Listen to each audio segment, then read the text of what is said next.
so give thumbs up and share with your family and friends. Also press red subscribe button and hit the bell icon for daily notification.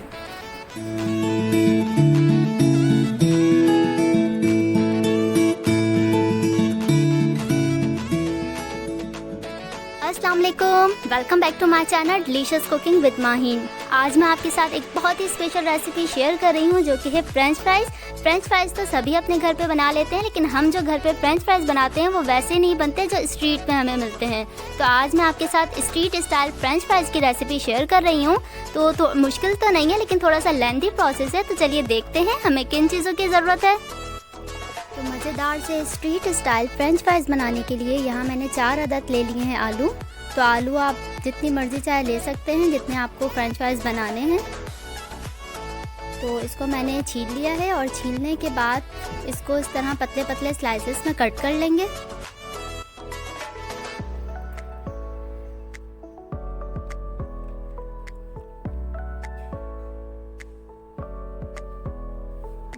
तो इसी तरह मैं तमाम आलूओं के slice कर लूँगी और स्लाइस करने के बाद हम इसको कटिंग बोर्ड पे रख के फ्रेंच फ्राइज की शक्ल में काट लेंगे। और इसकी जो लंबाई या मोटाई आपने जो लेनी है वो इतनी लेनी है कि ये ना तो बहुत ज़्यादा पतले हों और ना ही बहुत ज़्यादा चौड़े हों, बस दरमियाने होने चाहिए। और आलू जो है आप लंबा लीजिएगा ताकि बड़े बड़े फ्रेंच फ्राइज तैयार हों। तो इसी तरह मैं तमाम फ्रेंच फ्राइज को कट कर लूँगी।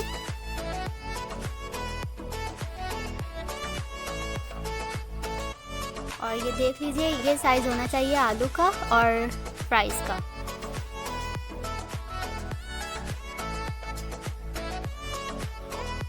तो यहाँ पर मैंने तमाम फ्रेंच फ्राइज कट कर लिए हैं।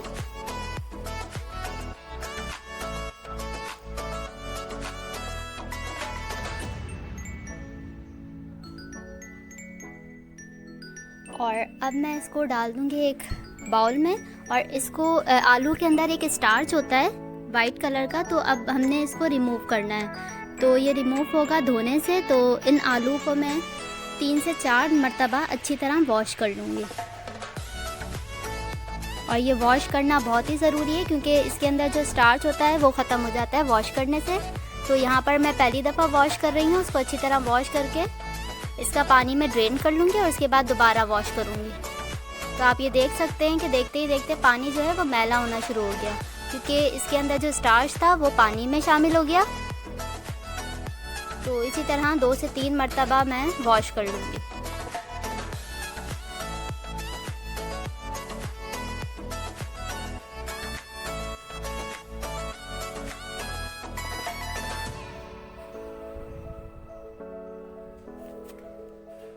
तो यहाँ पर मैंने फ्रेंच फ्राइज़ को तकरीबन 2 दफ़ा धो चुकी हूँ और ये मैं अब तीसरी दफ़ा धो रही हूँ। तो इसमें आप देख सकते हैं कि ये पानी जो है साफ़ है, ये ज़्यादा गंदा नहीं हुआ। तो अब मैं इसका पानी आलू को अलग कर लूँगी और इसका पानी भी फेंक दूँगी। और इसके बाद मैं इसको एक बास्केट में रखकर इसका पानी ड्राई होने के लिए तकरीबन 15 से 20 मिनट के लिए छोड़ दूँगी।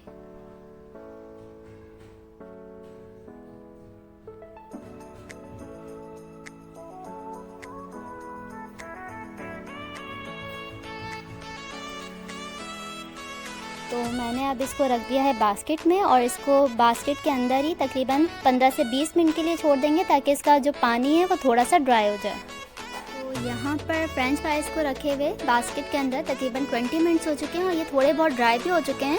हमें इसको बहुत ज़्यादा ड्राई नहीं करना कि हम इसको टिश्यू पेपर से सुखा रहे हैं या कपड़े में रख कर इसको सुखा रहे हैं। बस इसमें हल्की सी नमी होनी चाहिए ताकि कॉर्नफ्लावर इसमें अच्छी तरह स्टिक हो सके। अब थोड़ी सी क्वांटिटी मैंने आलूओं की ले ली है फ्रेंच फ्राइज़ की और इसमें मैं कॉर्नफ्लावर ऐड कर रही हूँ। ठीक है, इस तरह फैला के कॉर्नफ्लावर ऐड करेंगे, उसको अच्छी तरह मिक्स कर लेंगे। और कॉर्नफ्लावर की क्वांटिटी इतनी होनी चाहिए कि जो है कॉर्नफ्लावर फ्रेंच फ्राइज़ पर अच्छी तरह स्टिक हो जाए। बस क्वांटिटी हमने इतनी रखनी है, इसकी कोई एग्जैक्ट मेजरमेंट नहीं है, लेकिन बस हमने इतना इसको डालना है कॉर्नफ्लावर को कि आलू में अच्छी तरह ये स्टिक हो जाए, हल्की सी कोटिंग हो जाए कॉर्नफ्लावर की।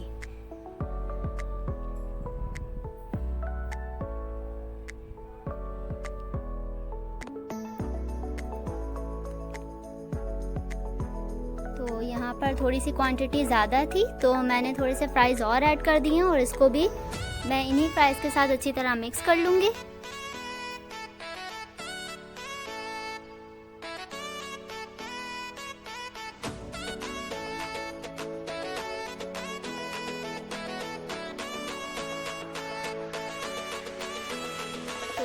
कॉर्नफ्लावर लग चुका है फ्राइज़ पर। अब यहाँ पर मैंने कढ़ाई में लिया हुआ है तेल और इसको मैंने अच्छी तरह गरम कर लिया और इसमें अब हम फ्रेंच फ्राइज़ को ऐड कर देंगे।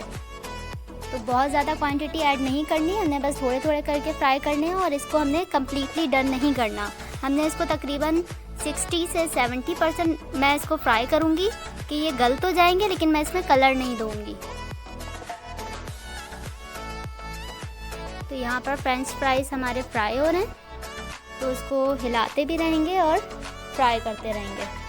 और जब हम इसको बाहर निकाल लेंगे और फिर बाहर निकाल के हम इसको ठंडा करेंगे और ठंडा जब ये हो जाएगा रूम टेम्परेचर पर, उसके बाद हम इसको दोबारा फ्राई करेंगे। तो इस तरह जो फ्रेंच फ्राइज़ हैं वो क्रिस्पी तैयार होते हैं। तो यहाँ पर देखें, इसमें मैंने कलर नहीं दिया है लेकिन ये गल गए हैं। तो यहाँ पर मैंने एक छन्नी रखी है, बजाय इसके कि हम टिश्यू पेपर निकालें तो उससे ऑयल ज़ाया ही होता है, तो इसलिए मैंने यहाँ पर छन्नी रख ली और उसके नीचे एक छोटा सा बाउल रख लिया है और उसमें मैं ये तमाम फ्राइज़ निकाल लूँगी।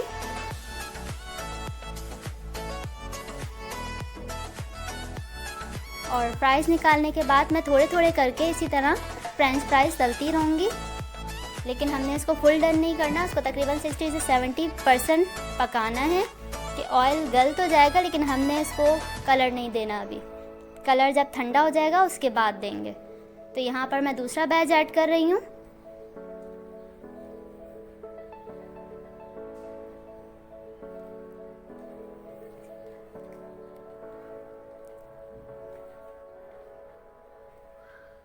तो इसी तरह हम तमाम फ्रेंच फ्राइज़ को फ्राई कर लेंगे।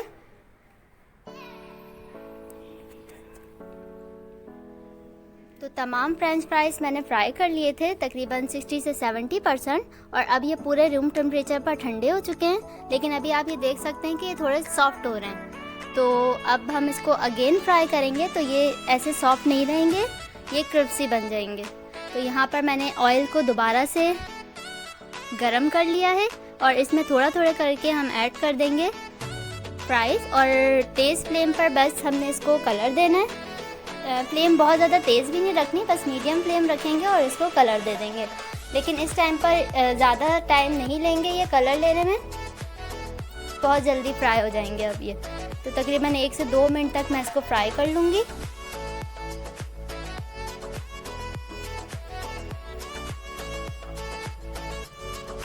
और बहुत ज़्यादा क्वांटिटी हमने फ्राइज़ की ऐड नहीं करनी, थोड़े थोड़े करके हम इसको फ्राई करेंगे।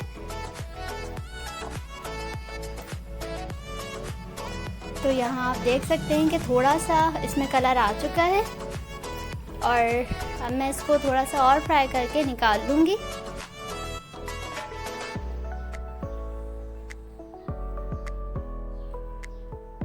तो यहाँ पर तकरीबन 1 मिनट ही हुआ है,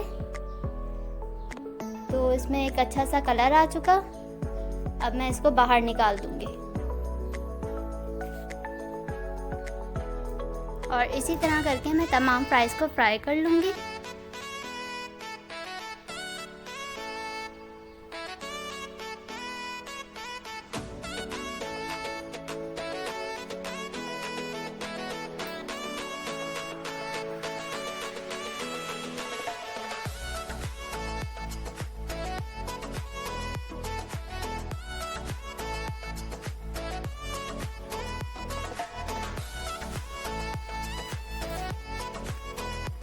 तो यहाँ पर मैंने फ्रेंच फ्राइज़ थोड़े बहुत फ्राई कर लिए हैं और अभी भी फ्राई हो रहे हैं।